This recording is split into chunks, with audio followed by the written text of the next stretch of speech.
Dear students of class 9, welcome to the YouTube channel of Akbar classes. Akbar classes के YouTube channel में आप सबका स्वागत है।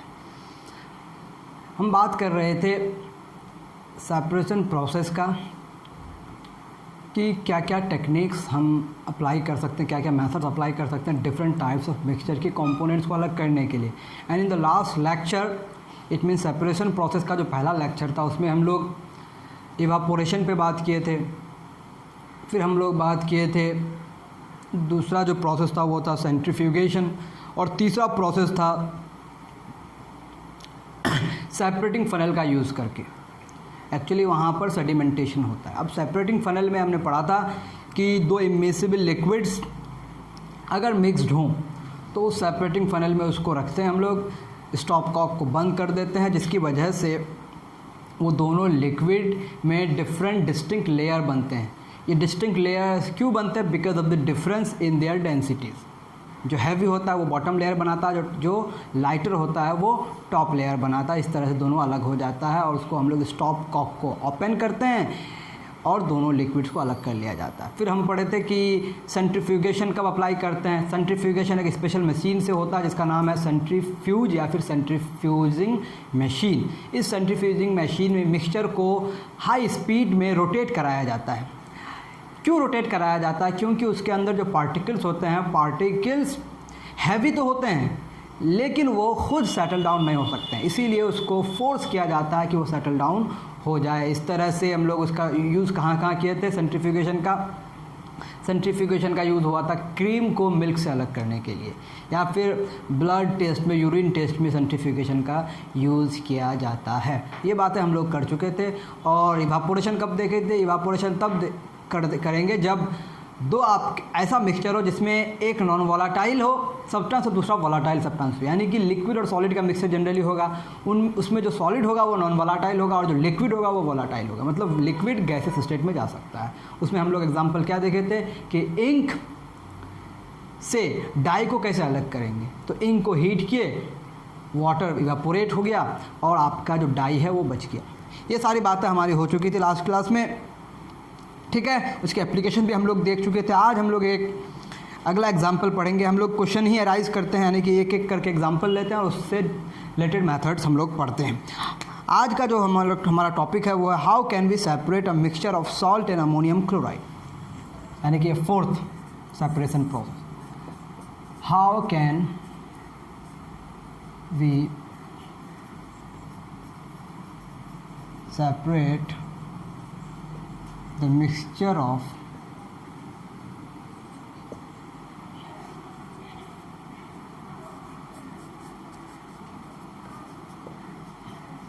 ammonium chloride and salt। ठीक है। जब भी आपके पास कोई मिक्सचर हो तो आप मिक्सचर में जो कंपोनेंट्स होते हैं, कंपोनेंट्स के नेचर को देखेंगे कि अमोनियम क्लोराइड और सॉल्ट जो है इन दोनों का नेचर प्रॉपर्टी क्या है। तो आप पाएंगे कि अमोनियम क्लोराइड एक सब्लिमेबल सॉलिड है, सब्लिमेबल सॉलिड है, और सॉल्ट क्या है? Non sublimable. ठीक है, नॉन सब्लिमेबल। अब सब्लिमेबल किसे कहते हैं? ऐसा solid which can directly go into the vapour state on heating, यानी कि लिक्विड स्टेट में कन्वर्ट होता ही नहीं, डायरेक्टली गैसेस स्टेट में चला जाता है। और आपका जो सॉल्ट है ये गैसेस स्टेट में नहीं जाएगा डायरेक्टली, ये पहले लिक्विड स्टेट में कन्वर्ट होगा, फिर उसको हम लोग बॉयल कर सकते हैं। यानी कि इसमें लिक्विड स्टेट आएगा, इसमें लिक्विड स्टेट नहीं आएगा। तो दोनों की प्रॉपर्टी हमें पता चल गई। इसका मतलब यहाँ जो हम लोग मेथड अप्लाई करेंगे फॉर सेपरेशन वो क्या हो जाएगा? इस मिक्सचर के लिए सेपरेशन प्रोसेस क्या हो जाएगा? सेपरेशन प्रोसेस जो आपका होगा, सेपरेशन प्रोसेस यहाँ पर कौन सा अप्लाई करेंगे? Sublimation. Why one of the substance is sublimable. ठीक है। तो सब्लिमेशन कब यूज़ करेंगे? जब आपके पास दो सॉलिड का मिक्सचर हो, उसमें से एक सॉलिड सब्लिमेबल हो और दूसरा सॉलिड नॉन सब्लिमेबल हो। सब्लिमेबल सॉलिड सब्लिमेट कर जाएगा, इस तरह से मिक्सचर के कंपोनेंट्स अलग हो जाएंगे। इस पर्टिकुलर मिक्सचर को कैसे अलग करेंगे? तो इसके लिए जो प्रोसेस है, इस प्रोसेस को मैं डिस्कस कर दूं। इसके लिए आप एक चाइना डिश लेंगे, ओके। इस चाइना डिश में आप इस मिक्सचर को लेंगे। मिक्सचर में अमोनियम क्लोराइड और सॉल्ट है, ये मिक्सचर है यहाँ पर आपका, ठीक है। और इसमें आपने बंसन बर्नर लगा दिया। इस मिक्सचर के ऊपर आपने एक इन्वर्टेड फनेल को रखा, यानी कि आपने एक फनेल रखा जो इन्वर्टेड है, ओके। और इसका जो माउथ है इसमें आपने रुई डाल दिया, रुई से इसको ब्लॉक कर दिया, दिस इज योर कॉटन, ठीक है। ये आपका फनेल है, it is inverted funnel, inverted funnel. और ये आपका हो गया चाइना डिश, और ये आपका बंसन बर्नर है। ये आपका मिक्सचर है, मिक्सचर में अमोनियम क्लोराइड है और सॉल्ट है। जब आप, और कॉटन जो है ये वेट है, ठीक है, मतलब उसको हल्का हल्का उसको गीला कर चुके हैं। अब होगा क्या, या फिर सिंपल कॉटन भी आप ले सकते हैं। जब आप इसको हीट करेंगे तो आप जानते हैं इसमें अमोनियम क्लोराइड है और सॉल्ट है, तो सॉल्ट जो है हीट करने पर डायरेक्टली गैसेस स्टेट में नहीं जाएगा, लेकिन ammonium chloride is sublimable, can go into the vapour state directly, तो ये वेपर स्टेट में जाना शुरू हो जाएगा और यहाँ आके वो एब्जॉर्ब हो जाएगा। यहाँ इस ठंडे कॉटन में, वेट कॉटन के कांटेक्ट में आने के बाद फर्दर वो सॉलिडिफाई हो जाएगा, और सॉलिडिफाई हो जाने के बाद वहाँ पूरा जाके कलेक्ट हो जाएगा।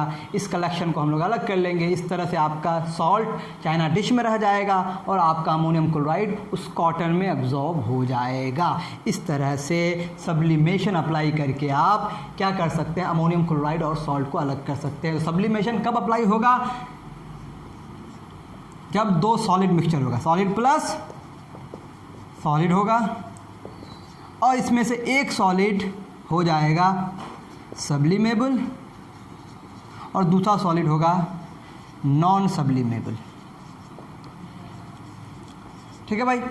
तभी हम लोग सब्लिमेशन मेथड अप्लाई कर सकते हैं। इसके और एग्जांपल्स क्या हो सकते हैं, कोई भी एक नॉन सब्लिमेबल सब्सटेंस होगा उसके साथ सब्लिमेबल सब्सटेंस मिला देंगे, यानी कि आप ले सकते हैं नेप्थलीन। एग्जांपल्स अगर आप देखेंगे और भी, नेप्थलीन प्लस शुगर, ठीक है, कैम्फर प्लस सॉल्ट। इस तरह के मिक्सचर को अलग करने के लिए आप सब्लिमेशन मेथड का यूज़ कर सकते हैं। और सब्लिमेशन डायरेक्टली हीट नहीं कर देंगे, सब्लिमेशन के लिए आपको एक चाइना डिश लेना पड़ेगा, है ना। चाइना डिश के ऊपर एक इन्वर्टेड फनल लेंगे, इन्वर्टेड फनल के माउथ में आप एक वेट क्लॉथ या फिर वेट कॉटन को फिल कर देंगे, भर देंगे, ताकि गैस बाहर एस्केप ना कर जाए, और वो गैस जो ही उसमें जाके कांटेक्ट में आएगा वो अगेन सॉलिडिफाई हो जाएगा और उस कॉटन में पूरी तरह से एब्जॉर्ब हो जाएगा। उस कॉटन से आप उस सब्लिमेबल सब्सटेंस को ले सकते हैं, एक्सट्रैक्ट कर सकते हैं, और आपके चाइना डिश में बच जाएगा non sublimable substance. Very very simple, ठीक है। ये बात आपको समझ में आ गई होगी कि कैसे हम लोग अलग करेंगे, ठीक है। अब नेक्स्ट हमारा है, ये बहुत ही इम्पोर्टेंट बात है, नेक्स्ट जो हम पढ़ने जा रहे हैं कि आपके पास अभी कुछ पहला क्लास में हम लोग पढ़े थे, यानी कि पहला जो लेक्चर था उसमें हम लोग पढ़े थे दो लिक्विड्स हैं और दोनों इमिसिबल हैं। क्या होगा अगर दोनों लिक्विड मिसिबल हो जाए, इमिसिबल था तो अलग अलग लेयर्स बना रहे थे, अब दोनों लिक्विड मिक्स हो गया यानी कि सॉल्यूशन बन गया, तब आप इसको कैसे सेपरेट करेंगे। आई थिंक बहुत लोगों को आप लोगों में से बहुतों को पता होगा, लेकिन फिर भी हम लोग पढ़ेंगे, डोंट वरी, धीरे धीरे पढ़ रहे हैं हम लोग, समझने की कोशिश कर रहे हैं। तो 4 प्रोसेसेस हो गए अब तक, सब्लिमेशन हो गया और आपका एक तरह से सेडिमेंटेशन वाला जिसको हम लोग सेपरेटिंग फनेल में यूज़ करके किए, उसके बाद हो गया आपका इवापोरेशन और हो गया सेंट्रीफ्यूगेशन। अब नेक्स्ट जो हमारे पास मिक्सचर है वो है किस तरह का, मिसिबल लिक्विड्स का, यानी कि 5th type of mixture we have, how can we separate the mixture of two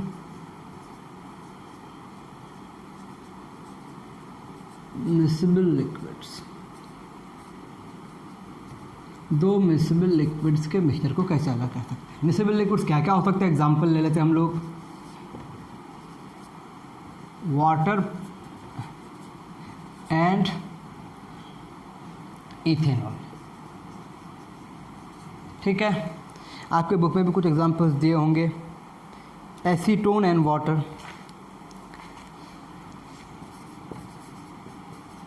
acetone and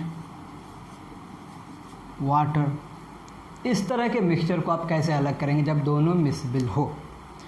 तो इसके लिए हम लोग करते क्या हैं, देखते हैं कि दोनों लिक्विड्स जो हैं क्या ये दोनों के बॉइलिंग पॉइंट में बहुत ज़्यादा डिफरेंस है या फिर कम डिफरेंस है। डिफरेंस हम लोग देखते हैं, difference in the boiling point, what we observe, हमारा जो कैलकुलेशन होगा, ऑब्जर्वेशन पहले क्या होगा, difference in their boiling point. तो हमें क्या ऑब्जर्व करना है इस तरह के मिक्सचर के लिए, we have to observe the difference in their boiling points.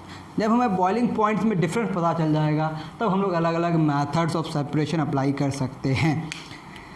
Simple concept क्या है कि अगर बॉइलिंग पॉइंट में डिफरेंस 25K से ज़्यादा है, this difference is considered as the significant difference, and for such type of miscible liquids we can apply the process of simple distillation।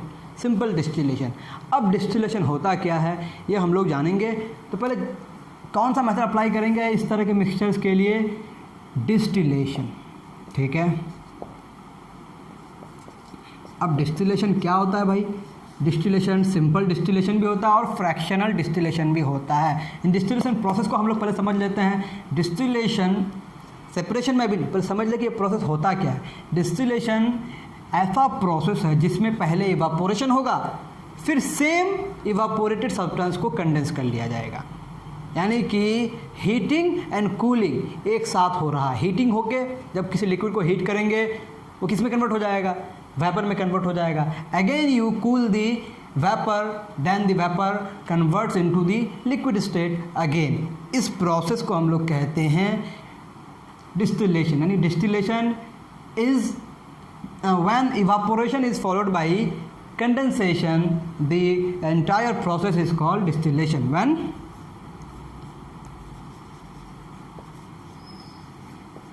evaporation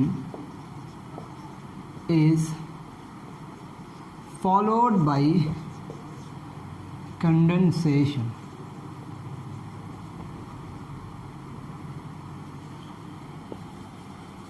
then the entire process is called as distillation. अब distillation होगा कैसे, इसके लिए special apparatus होता है जो हम लोग देखेंगे कैसे होता है। डिस्टिलेशंस दो तरह के हैं। कितने तरह के होंगे डिस्टिलेशन, एक होगा सिंपल डिस्टिलेशन, ठीक है, और एक होगा एक फ्रैक्शनल डिस्टिलेशन। हम लोग वन बाय वन देखेंगे कि सिंपल डिस्टिलेशन क्या है और फ्रैक्शनल डिस्टिलेशन क्या है। सिंपल डिस्टिलेशन में क्या apparatus होगा, फ्रैक्शनल डिस्टिलेशन में क्या apparatus होगा, पहले देख लेते हैं। स्पेलिंग में सिंपल, ठीक है, आप उसको लिखें फिर हम आगे वन बाय वन डिस्कस करते हैं।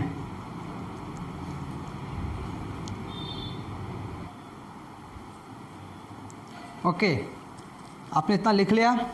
अब मैं एक एक करके डिस्कस करूंगा कि आप कब कौन सा प्रोसेस अप्लाई कर सकते हैं। सिंपल डिस्टिलेशन कब होगा, फ्रैक्शनल डिस्टिलेशन कब होगा, ठीक है।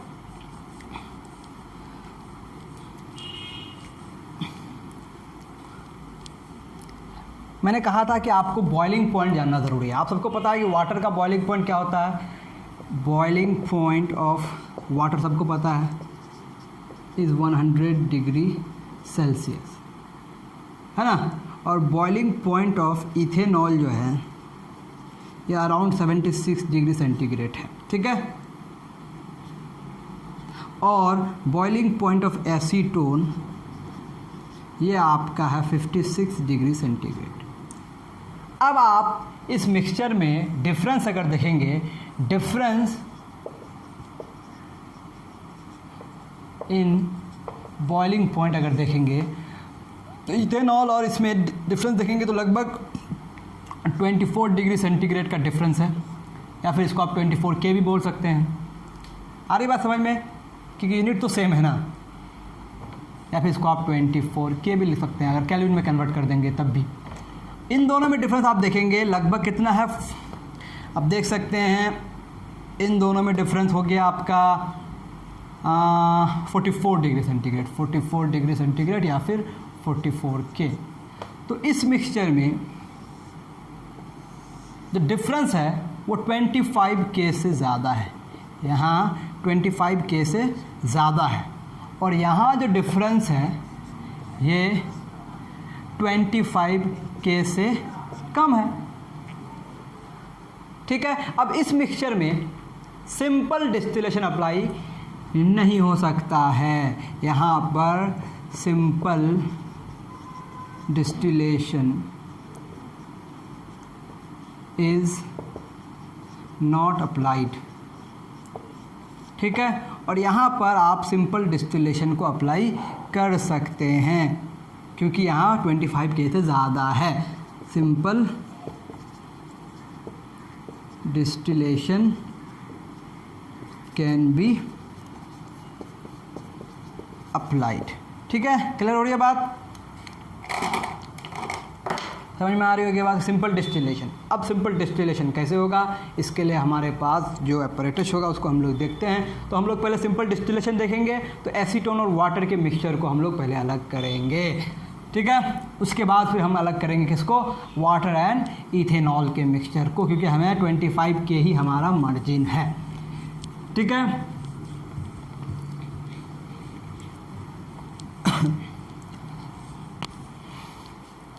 तो सिंपल डिस्टिलेशन,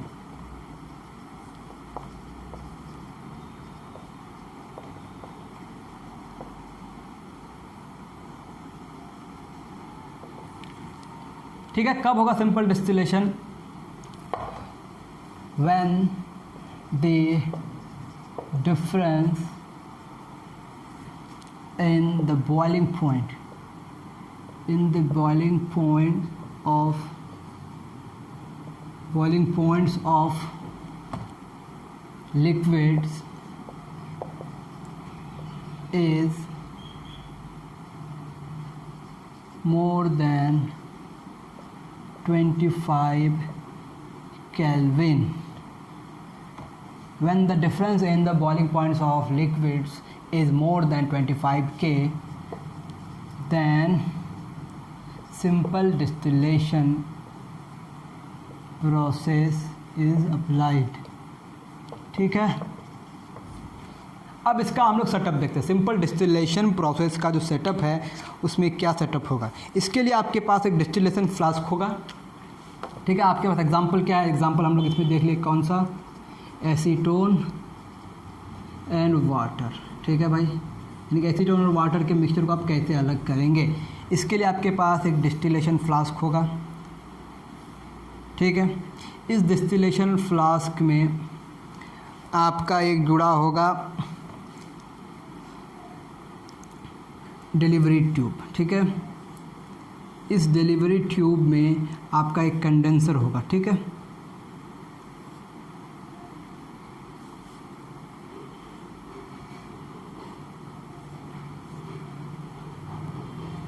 यह आपका डिलीवरी ट्यूब होगा जिस पे एक कंडेंसर रैप्ड होगा। ठीक है, और आपका यहाँ पर एक हो जाएगा रिसीवर। ठीक है, बहुत सिंपल मैं दिखाने की कोशिश कर रहा हूँ। यहाँ आपका एक थर्मोमीटर लगा होगा, सॉरी, यह आपका हो जाएगा थर्मोमीटर जो टेम्परेचर को मेज़र करेगा। यह आपका हो गया क्या, डिस्टिलेशन फ्लास्क, डिस्टिलेशन फ्लास्क। आप अपनी किताब में देख सकते हैं, मैं तभी बनाने की कोशिश कर रहा हूँ। ये आपका हो गया डिलीवरी ट्यूब, और ये आपका हो गया, कुछ लोग इसको लैबिक्स कंडेंसर कहते हैं, तो सिंपली इसको कंडेंसर बोला जाता है। ठीक है,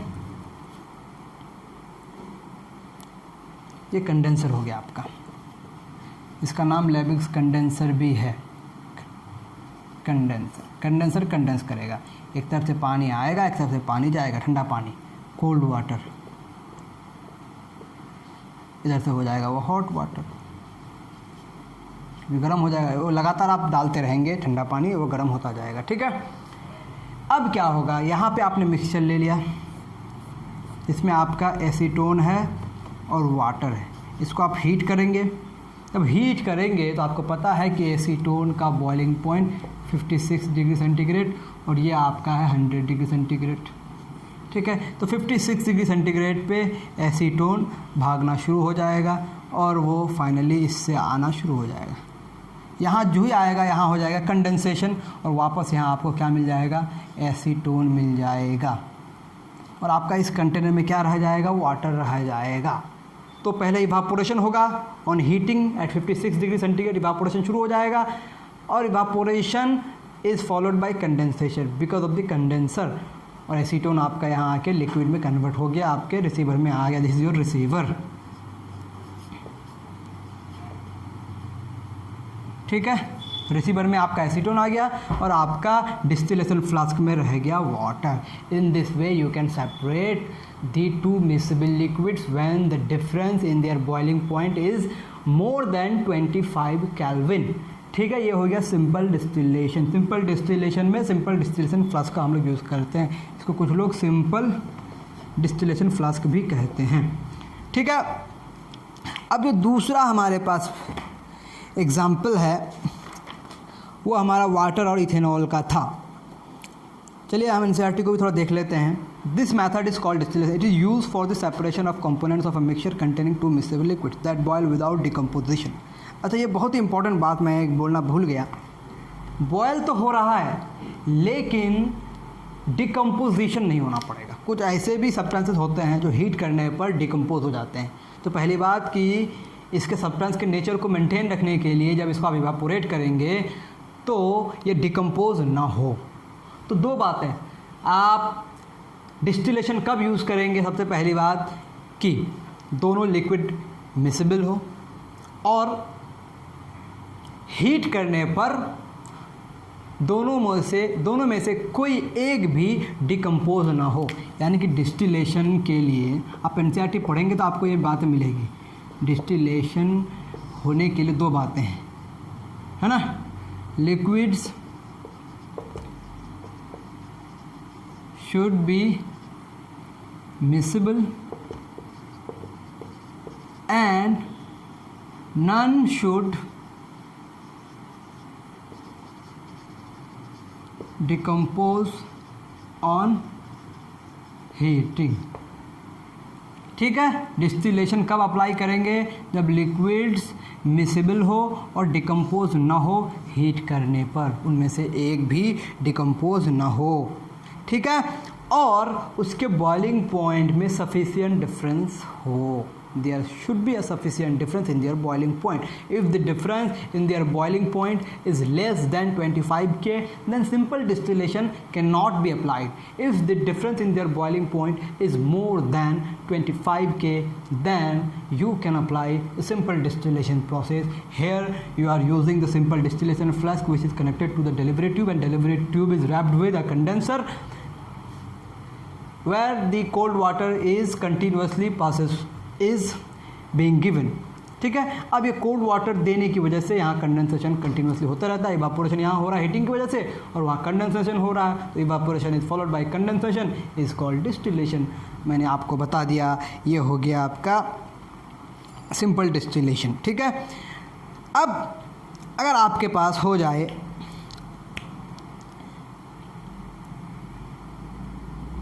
ऐसा मिक्सचर जिसमें दोनों लिक्विड के बॉइलिंग पॉइंट में 25 K से कम डिफरेंस हो, to separate the mixture of two or more miscible liquids for which the difference in boiling point is less than 25 K fractional distillation process is used. ठीक है, तो हम लोग फ्रैक्शनल डिस्टिलेशन देख लेते हैं। फ्रैक्शनल डिस्टिलेशन होगा कैसे, किस तरह का एपरेटस होगा। डायग्राम बनाने में थोड़ी सी होती है परेशानी, डोंट वरी, आप बुक देख के डायग्राम बना सकते हैं।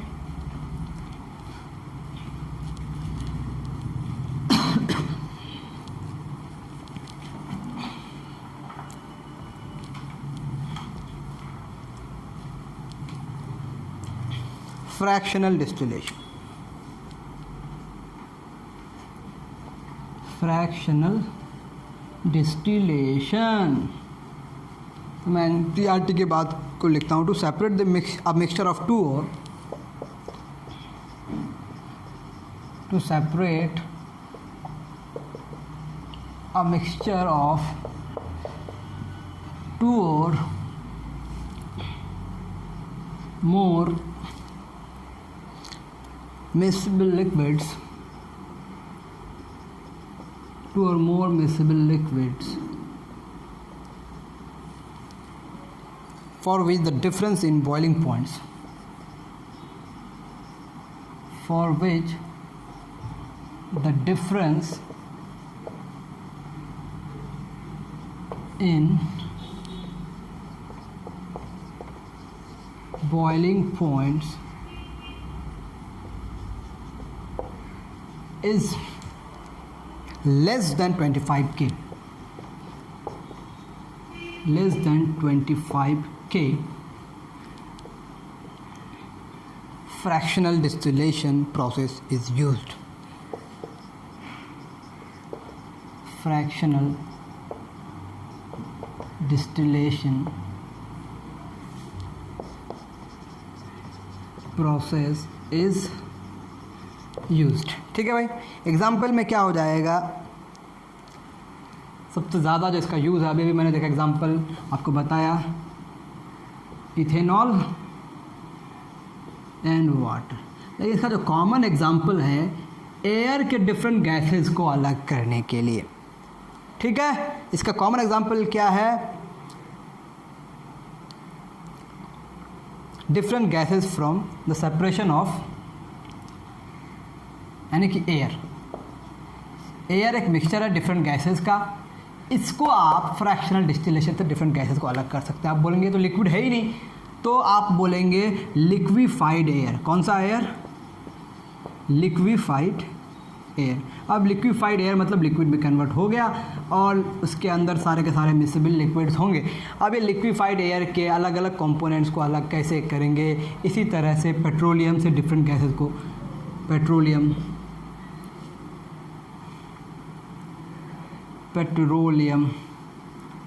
भी एक मिक्सचर है, इसमें भी जो अलग अलग हम लोग कंपोनेंट्स को अलग करते हैं, इन सब में हम लोग फ्रैक्शनल डिस्टिलेशन अप्लाई करते हैं। अब फ्रैक्शनल डिस्टिलेशन में आपके पास जो डिस्टिलेशन फ्लास्क था, जिसको डिस्टिलेशन कॉलम हम लोग कहते हैं, इसमें अब वो उसका नाम हो जाएगा फ्रैक्शनल डिस्टिलेटिंग कॉलम हो जाएगा। The apparatus is similar to that for the simple distillation except that the fractionating column is fitted in between the distillation flask and condenser। ठीक है, डिस्टिलेशन फ्लास्क और कंडेंसर के बीच में एक स्पेशल apparatus जुड़ेगा जिसका नाम होगा फ्रैक्शनेटिंग कॉलम, जहाँ पर फ्रैक्शनेशन होगा। तो हम लोग इसमें सारा apparatus, सारा arrangement, all the arrangements are similar. सिर्फ डिफरेंस क्या है इसमें कि इसमें एक स्पेशल apparatus जुड़ेगा जिसका नाम होगा फ्रैक्शनेटिंग कॉलम। ठीक है,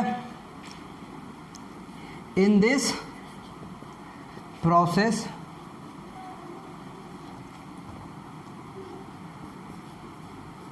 fractionating column is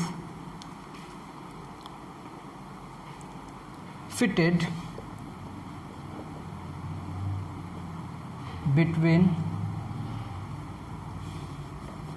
the distillation flask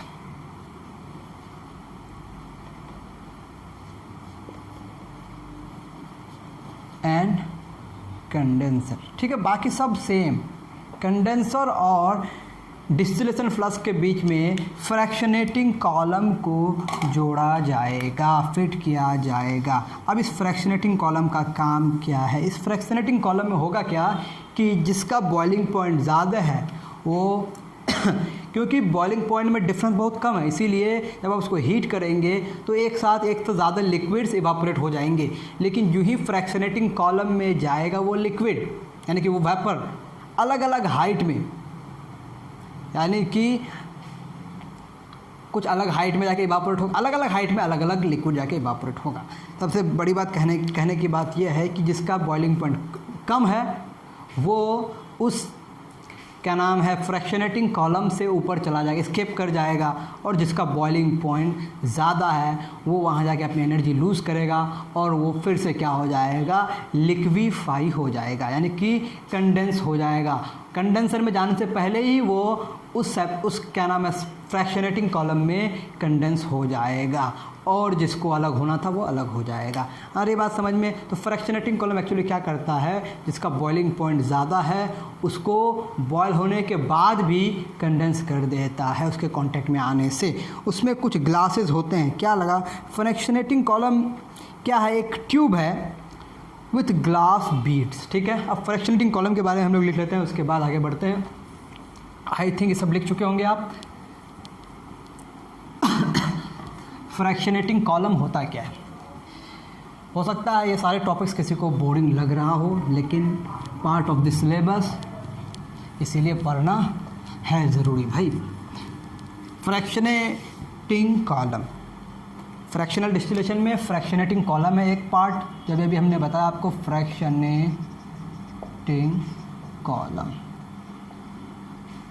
ये क्या है, it is a glass tube.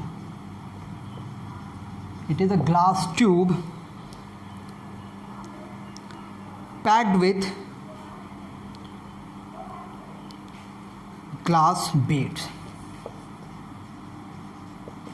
Packed with glass beads. ठीक है, एक ग्लास ट्यूब होगा, ठीक है। अब इस ग्लास ट्यूब में ग्लास के बीड्स लगे होंगे इस तरह के,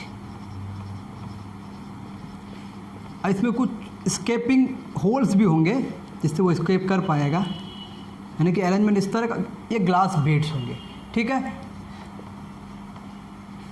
अब ग्लास बीड्स का फंक्शन क्या है, सरफेस एरिया प्रोवाइड कर रहा है। The beads provide surface for the vapours, the beads provide surface for the vapor to cool and condense repeatedly, and condense repeatedly.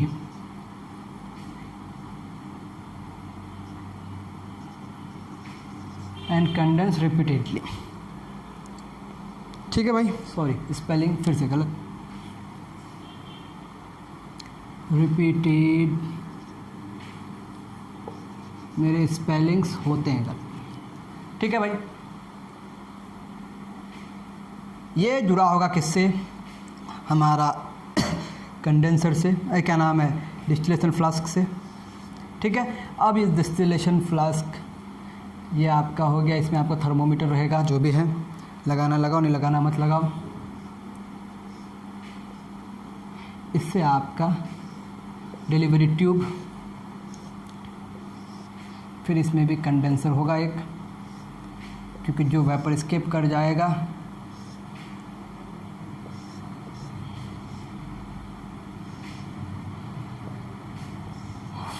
Finally you are having the delivery, ये आपका अगर receiver, सब कुछ वही आपका डिस्टिलेशन फ्लास्क है, बीच में सिर्फ क्या आ गया, फ्रैक्शनेटिंग कॉलम। इस फ्रैक्शनेटिंग कॉलम में ग्लास बीड्स होते हैं, क्योंकि बॉइलिंग पॉइंट में डिफरेंस बहुत कम होता है, तो एक से ज़्यादा लिक्विड एक साथ इवापोरेट करेगा, more than one liquid will evaporate at the same time, but the liquid having the very less boiling point can escape through these glass beads and will pass through the delivery tube, और यहाँ आके condense हो जाएगा, और वहाँ आपका वो फिर से लिक्विड में कन्वर्ट हो जाएगा। But for the liquids which have high boiling point will come in the contact of glass beads and will condense again and again at the same temperature। उस टेम्परेचर में वो बार बार क्या कर जाएगा, यहाँ के कंडेंस कर जाएगा। इस तरह से दो लिक्विड्स यानी कि दो वेपर अलग अलग हो जाएंगे, एक आके यहाँ कंडेंस हो जाएगा, दोनों एक साथ इवापोरेट होना शुरू होगा मे बी, लेकिन एक आके यहाँ कंडेंस हो जाएगा और दूसरा यहाँ से स्केप कर जाएगा और यहाँ आके वो कंडेंस हो जाएगा।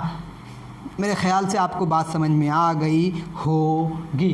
ठीक है, यहाँ थर्मोमीटर लगाएंगे टेम्परेचर के लिए। ये अरेंजमेंट आप खुद देख लेंगे कैसे अरेंजमेंट करेंगे।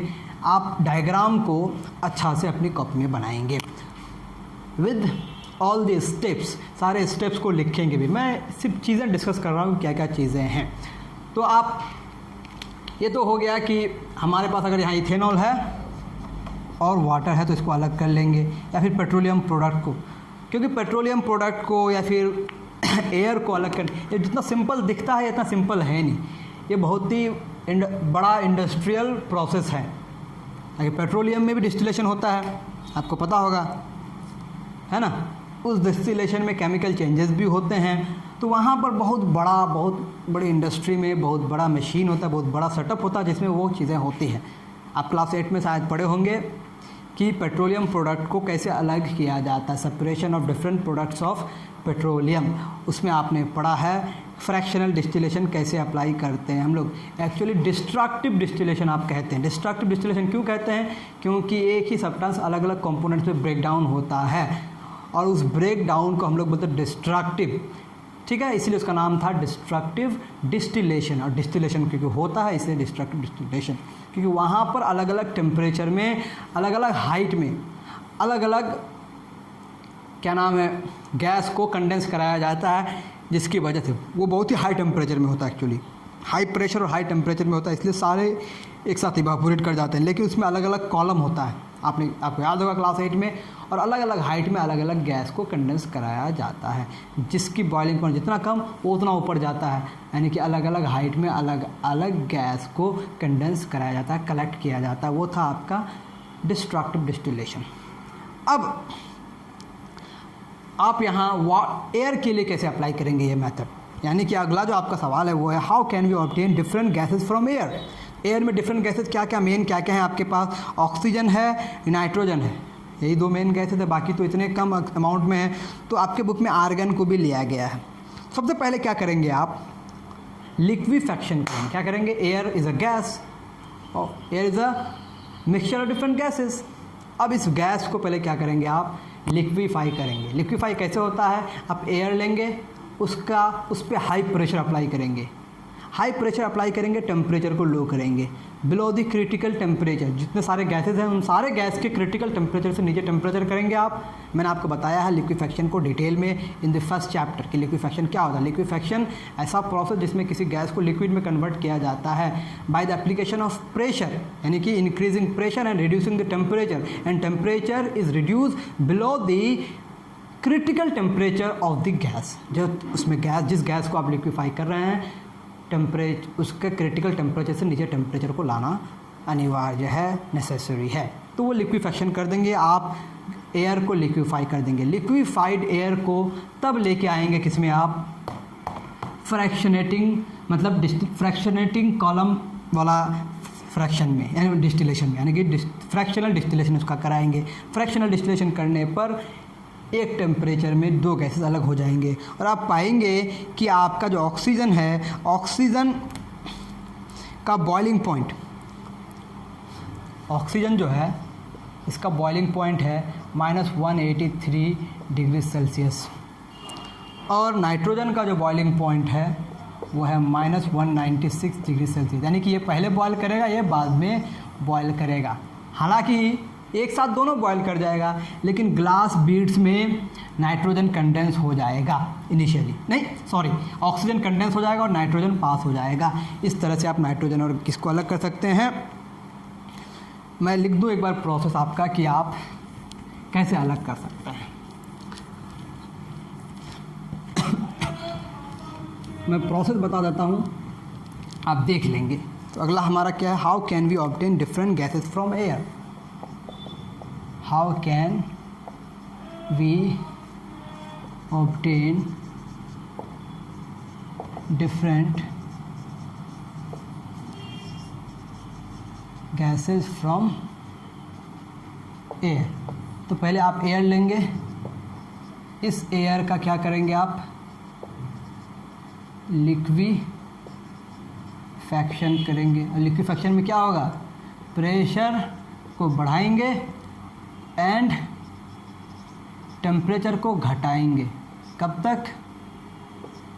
Below critical temperature. ठीक है, ये आपको याद होगा, क्रिटिकल टेम्परेचर से नीचे तक इसको घटाएंगे, लिक्विफेक्शन हो जाएगा। लिक्विफेक्शन के बाद आपको लिक्विड एयर मिल जाएगा। अब इस लिक्विड एयर का क्या करेंगे आप? फ्रैक्शनल डिस्टिलेशन कर देंगे। फ्रैक्शनल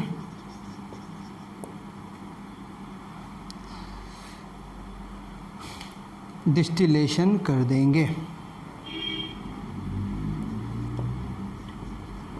इस फ्रैक्शनल डिस्टिलेशन में आप क्या करेंगे?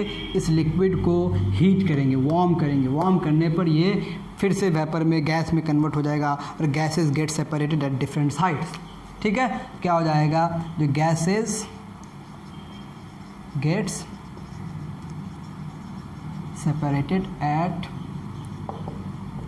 डिफरेंट हाइट्स, अलग अलग हाइट में गैस क्या हो जाएंगे? सेपरेट हो जाएंगे। ठीक है, सबसे ऊपर चला जाएगा नाइट्रोजन। अगर आप हाइट देखेंगे, आप अगर देखेंगे गैस को,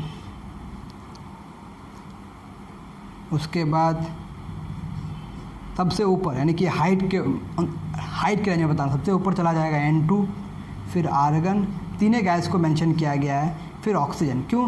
क्योंकि इसका बॉइलिंग पॉइंट है -196 डिग्री सेंटीग्रेड, इसका बॉइलिंग पॉइंट है -186 डिग्री सेल्सियस, और इसका बॉइलिंग पॉइंट है -183 degree Celsius.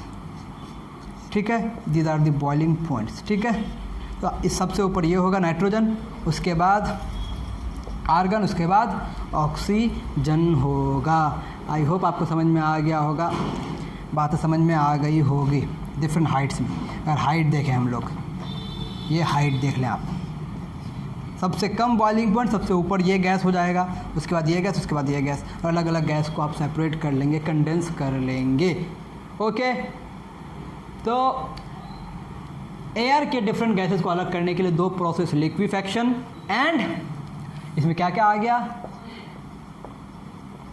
Liquefaction plus fractional distillation. Fractional distillation ये दोनों अप्लाई होगा उसमें। प्रोसेस कैसे होगा दैट इज़ डिफरेंट, मतलब किस तरह से वो प्रोसेस अप्लाई किया जाएगा, लेकिन मैकेनिज्म तो यही दोनों होगा ना, फ्रैक्शनल डिस्टिलेशन होगा, लिक्विफेक्शन, ये दो प्रोसेस होना है। लेकिन इस प्रोसेस को कैसे कैरी आउट करना है दैट में भी डिफरेंट, थोड़ा डिफरेंस हो सकता है उसमें, लेकिन ये दोनों प्रोसेस होना है। ठीक है, अब आपके पास अगला जो टॉपिक बच गया वो बच जाता है क्रिस्टलाइजेशन। ठीक है, बहुत पढ़ लिया आज हम लोग। उसके बाद हम लोग वाटर का प्यूरिफिकेशन पढ़ेंगे और एक इम्पॉर्टेंट जिसका नाम है क्रोमेटोग्राफी, वो पढ़ेंगे। उसके बाद हमारा चैप्टर ख़त्म हो जाएगा, यानी कि 3 टॉपिक हमारा रह गया, 3 सेपरेशन प्रोसेस, एक रह गया क्रिस्टलाइजेशन, एक रह गया क्रोमेटोग्राफी, और एक रह गया प्यूरिफिकेशन ऑफ वाटर। इंशाल्लाह in the next lecture will cover that. Thank you very much.